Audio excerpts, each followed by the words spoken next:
Hai, saya Mas Safety. Tahukah Anda setiap aktivitas kerja selalu memiliki resiko bahaya, mulai dari resiko rendah, sedang, sampai resiko tinggi. Lingkungan kerja yang aman dan nyaman tercipta jika kita mempunyai pemahaman yang benar mengenai prosedur keselamatan dan kesehatan kerja atau K3. Pemahaman terhadap K3 tersebut sangatlah penting agar kita memahami bahwa di dalam setiap pekerjaan ada tahapan manajemen resiko. Tahapan manajemen resiko yang digunakan manajemen perusahaan untuk membuat kebijakan K3 yang sistematis mencakup 1.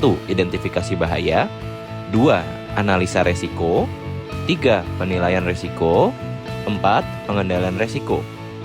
Monitoring dan review juga dilakukan secara berkala pada setiap tahapan untuk memberi masukan kepada manajemen dalam upaya melakukan perbaikan berkelanjutan.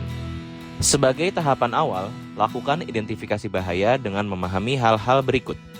Mari kita lihat contoh aktivitas di situasi proses milling berikut.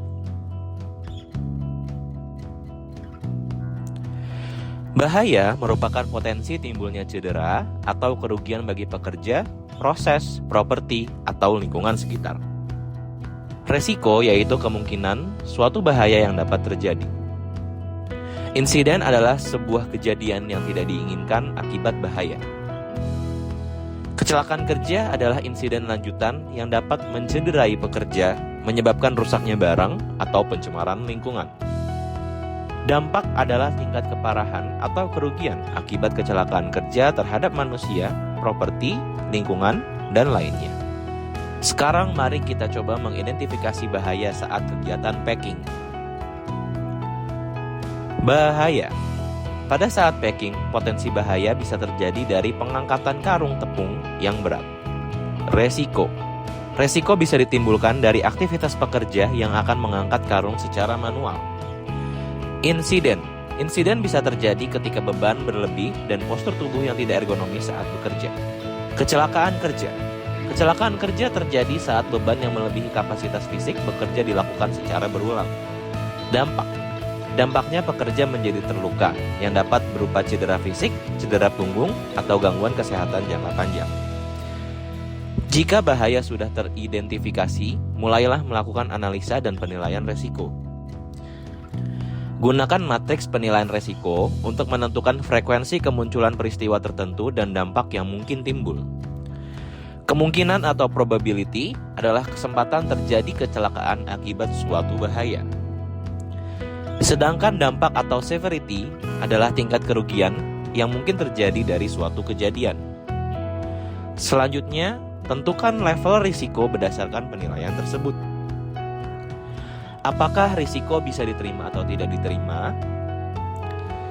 Jika masuk dalam kategori sering terjadi dan berdampak sedang, maka risiko tidak dapat diterima dan organisasi harus menetapkan langkah selanjutnya.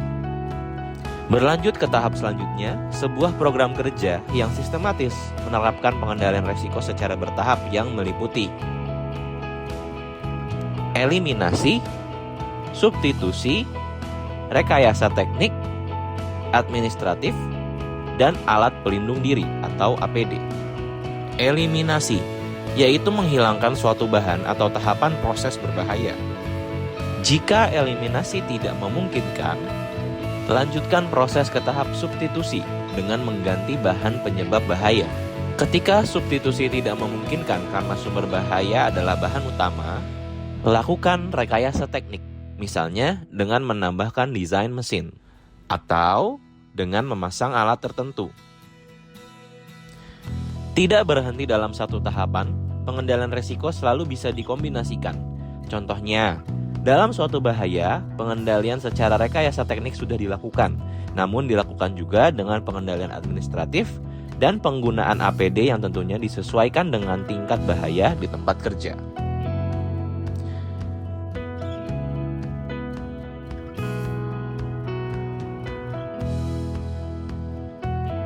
Perhatikan aktivitas berikut dan bayangkan kemungkinan terjadinya bahaya.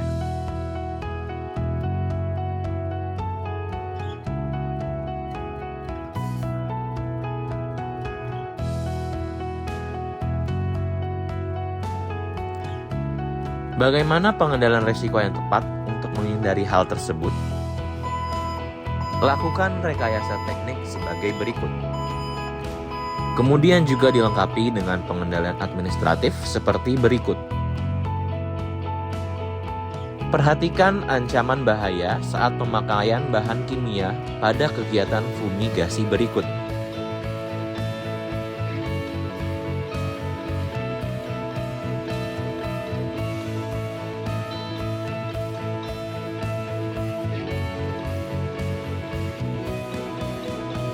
Bagaimana pengendalian risiko yang tepat saat menggunakan bahan kimia berbahaya?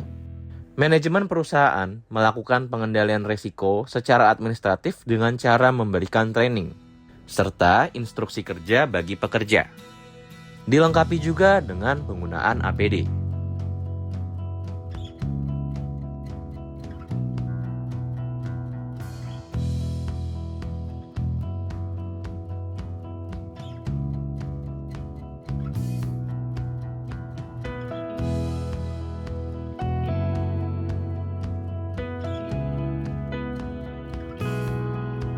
Skema di atas belum mencakup seluruh aktivitas di pabrik tepung terigu.